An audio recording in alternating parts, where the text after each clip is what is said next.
Welcome to the channel. Today we're turning the clock back to the late 1980s, climbing into the cab of one of the most characteristic electric trains ever to work London's southern suburbs, and taking a journey through a railway network that can sometimes resemble a plate of spaghetti dropped onto a map of South London.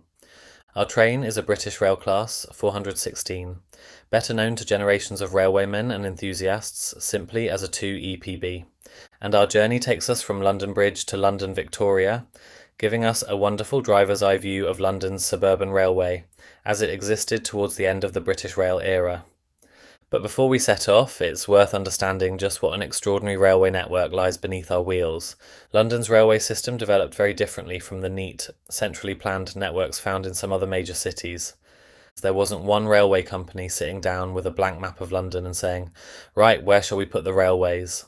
Instead, numerous Victorian railway companies built competing routes towards the capital, frequently trying to reach the same passengers, the same suburbs, and most importantly, the lucrative centre of London. South of the River Thames, this created an especially complicated network. Companies including the London, Brighton, and South Coast Railway, the London and South Western Railway, and the South Eastern Railway developed extensive suburban systems. Later came amalgamations, the Southern Railway, British Railways, Southern Region, and eventually the familiar railway of the 1980s that we're travelling over today. And at the heart of this network were two of London's great termini, London Bridge and Victoria. London Bridge has an especially impressive claim to fame. A railway terminus opened here in 1836, making London Bridge one of the oldest major railway stations in the world. Over the following decades, it was expanded repeatedly as railway traffic into London exploded. By the late Victorian period, enormous numbers of suburban passengers were pouring into London every morning, but Victoria had developed into another enormously important destination. And connecting the suburban railways feeding these two great London stations produced a fascinating web of routes across South London. One particularly important development was the South London Railway Corridor. Remarkably, electric railway operation here wasn't something that arrived during the modern era. Electric suburban trains were operating between London Bridge and Victoria as early as 1909. Initially, these trains used overhead electrical equipment. Eventually, the Southern Railway standardised its enormous suburban electric network around the third rail system that remains one of the defining characteristics of railways south of the Thames today.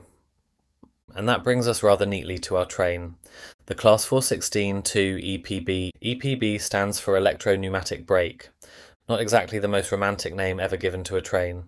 Nobody in British Rail's publicity department apparently suggested something like the South London Express. Instead we got 2 EPB, but behind that rather technical designation was an incredibly successful suburban train. The Class 416 was a two-car electric multiple unit designed principally for the intense suburban railway services of the southern region. Various examples were constructed during the 1950s, with some incorporating underframes originating from considerably older southern railway stock. Other Class 416 units were built to the more modern British Railways Mark I style of construction. Power came from the third rail, generally at around 750 volts DC, and the train developed approximately 500 horsepower through two traction motors. Maximum speed was around 75 miles per hour. That might not sound particularly impressive today, but these weren't intercity trains. Their job wasn't to race from London to Edinburgh. Their natural habitat was South London. Accelerate, brake, station, doors, passengers at doors, accelerate, brake, another station, and repeat that several thousand times. Reliability, rapid station working, and the ability to carry large numbers of commuters mattered considerably more than glamorous top speeds, and the EPBs became extraordinarily familiar trains across London's southern region. During busy periods, they could work in multiple formations, producing much longer trains capable of swallowing enormous numbers of commuters. For decades, they were simply part of everyday London. But our journey takes place in the late 1980s, and that's particularly interesting because we're witnessing the beginning of the end of the traditional Southern Region Railway.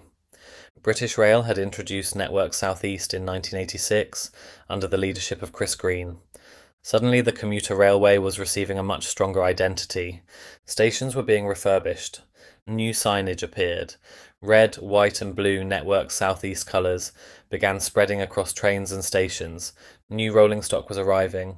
and London's suburban railway was beginning one of its biggest transformations in decades. Yet plenty of the old railway remained. Semaphore signals could still be encountered in places. Traditional signal boxes remained. Old station architecture survived amongst increasingly modern surroundings.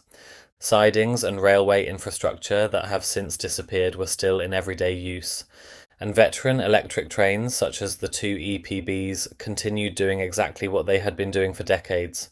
So, with that background established, let's climb aboard. We begin beneath the enormous railway complex at London Bridge. Today, anyone familiar with the rebuilt London Bridge station may find the late 1980s railway almost unrecognisable. The modern station is bright, spacious, and carefully organised.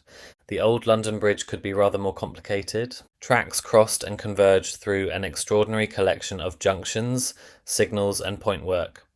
For a driver, this was not simply a matter of pointing the train towards Victoria and following the rails. Route knowledge was absolutely essential. Leaving London Bridge, we enter the dense railway landscape of inner South London. From the cab, this is where railway history becomes particularly fascinating. Instead of looking sideways through a passenger window, we see the railway as the driver saw it. Signals appear ahead. Junction indicators determine our route. Speed restrictions matter. Platforms have to be approached correctly, and every junction represents another route that the driver must know. This is one of the reasons driver's eye recordings like this are so historically valuable. The railway is constantly changing. Track layouts change, signal boxes disappear, junctions are remodelled, stations are rebuilt, buildings vanish, and sometimes entire sections of railway disappear completely. A cab ride therefore becomes something more than simply a railway video. It becomes a moving historical record. As we travel deeper into South London, the character of the railway changes. The dense urban landscape begins giving way to the leafy Victorian and Edwardian suburbs that expanded largely because of the railway. This is something easily forgotten today. Many London suburbs didn't simply happen to have railway stations, they grew because the railway was there. The arrival of reliable commuter trains meant people could live several miles from central London while still travelling into the city every day.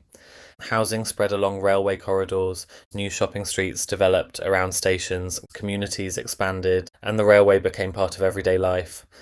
Our route also takes us through territory associated with one of Victorian London's most extraordinary attractions, the Crystal Palace.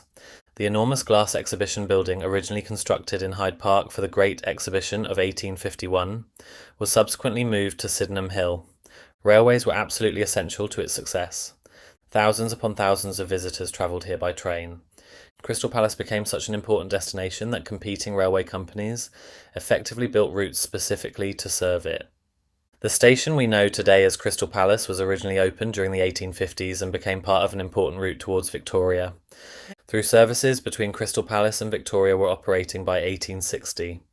The magnificent Crystal Palace itself was destroyed by fire in 1936, but the railway survived, and by the late 1980s our Class 416 was travelling through a landscape shaped by decisions made more than a century earlier. That is one of the wonderful things about Britain's railways, the 1950s electric train, running over Victorian infrastructure, through suburbs created by the railway, while carrying passengers towards modern London. It's basically several different centuries operating simultaneously. Continuing towards Victoria, the railway becomes increasingly busy again. Lines converge, more trains appear, signals become increasingly frequent, and we're approaching one of Britain's busiest railway corridors. Eventually we reach the Great Railway bottleneck around Clapham Junction and Battersea. Clapham Junction is famous for its astonishing concentration of railway traffic. Routes from Waterloo, Victoria, and the southern suburbs converge through this enormous railway complex. For enthusiasts, it's paradise. For somebody attempting to learn every signal, crossover platform and junction, possibly slightly less relaxing. From here, our journey turns towards its final destination. The London skyline closes around us. Battersea's railway landscape dominates the view, and ahead lies Victoria. London Victoria opened during the 1860s and developed into one of Britain's great railway termini. For generations it has handled suburban commuters alongside longer distance trains towards destinations including Brighton, the Sussex coast and Kent. And arriving aboard a Class 416 in the late 1980s places us right in the middle of another fascinating period of railway history. Look around and you might see Class 455 suburban units representing the newer generation. perhaps older slam door stock standing alongside them. Blue and grey British Rail liveries mixing with the increasingly prominent colours of Network South East. It was a railway caught between two eras, and our humble 2 EPB was rapidly becoming part of the older one. By the early 1990s, replacement accelerated. New trains, including the Class 465 and 466 networkers, were transforming services on parts of the southern network, while other modern electric units replaced the remaining elderly suburban stock. EPB operation on the Central Division ended in 1993. The final Class 416 2 EPB units survived until January 1995. After around 4 decades of service, the familiar slam doors, traditional compartments and characteristic EPB sound finally disappeared from regular passenger service. Fortunately, preservationists recognised their historical importance. Several examples survived into preservation, including Unit 5759, which was purchased by the EPB Preservation Group after withdrawal in 1995. And that's important because trains like the Class 416 weren't glamorous express locomotives. They didn't haul famous named trains. They didn't routinely travel at 125 miles per hour.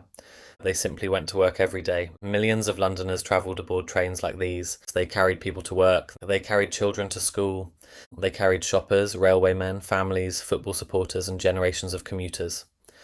For many people, the EPB wasn't something special. It was simply the train.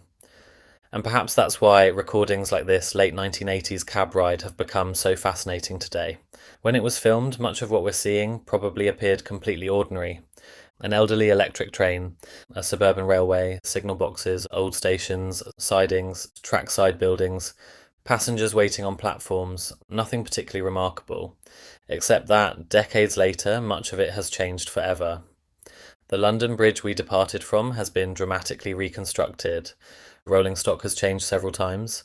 Signalling has been modernised, track layouts have been remodelled, Network South East itself has passed into railway history. And the Class 416 has vanished from Britain's everyday passenger railway.